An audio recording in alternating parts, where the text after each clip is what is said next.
আমরা যখন একজন মানুষ আর একজন মানুষের সাথে কথা বলি, তখন একসময় দেখা যায় যে কথা বলতে, বলতে একসময় আমাদের কথা থেমে গিয়েছে বা আমরা অন্য কোনো টপিক পাচ্ছি না এবং কথা বলাটা আমাদের মধ্যে বোরিং হয়ে গেছে। কিন্তু আমরা চাচ্ছি যে আমরা একটা জায়গায় আরো বেশি সময় থাকি, আমরা দুজনে মিলে কথা বলি। তো এই সমস্যা থেকে সমাধানের জন্য আজকে আপনাদের কাছে আমি ২ টা টিপস শেয়ার করব। ১ম টিপস হচ্ছে কথা বলার সময় এরকম টপিক বা এরকম প্রশ্ন আপনারা বাছাই করবেন যেগুলো নিয়ে অনেকক্ষণ ধরে কথা বলা যায়। এমন কোনো বিষয় নিয়ে কথা বলবেন না বা এমন কোনো প্রশ্ন করবেন না যে প্রশ্নের উত্তর ১ টা বা ২ টা শব্দতে দেওয়া যায়। যেমন ধরেন আপনি যদি বলেন যে কাউকে যে, "তুমি কি মাছ খেতে পছন্দ করো?" সে এইটার উত্তরে বলতে পারে হ্যাঁ অথবা না। কিন্তু আপনি যদি বলেন যে আচ্ছা মাছের মধ্যে কোন মাছটা তোমার ভালো লাগে এবং এটা কেন ভালো লাগে?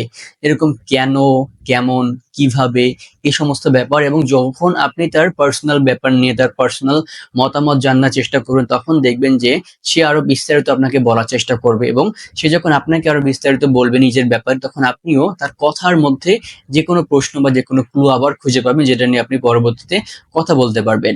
এবং সে যখন তার নিজের ব্যাপারে কথা বলবে তখন আপনিও আপনার নিজের পছন্দ, নিজের মতামত নিয়েও কথা বলার সুযোগ পাবেন।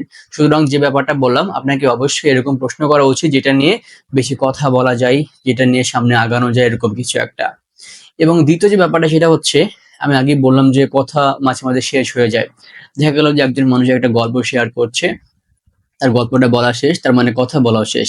তার পরবর্তীতে সে আর কথা পাচ্ছে না। এটা স্বাভাবিক কারণ সে তার নিজের অভিজ্ঞতা শেয়ার করেছে।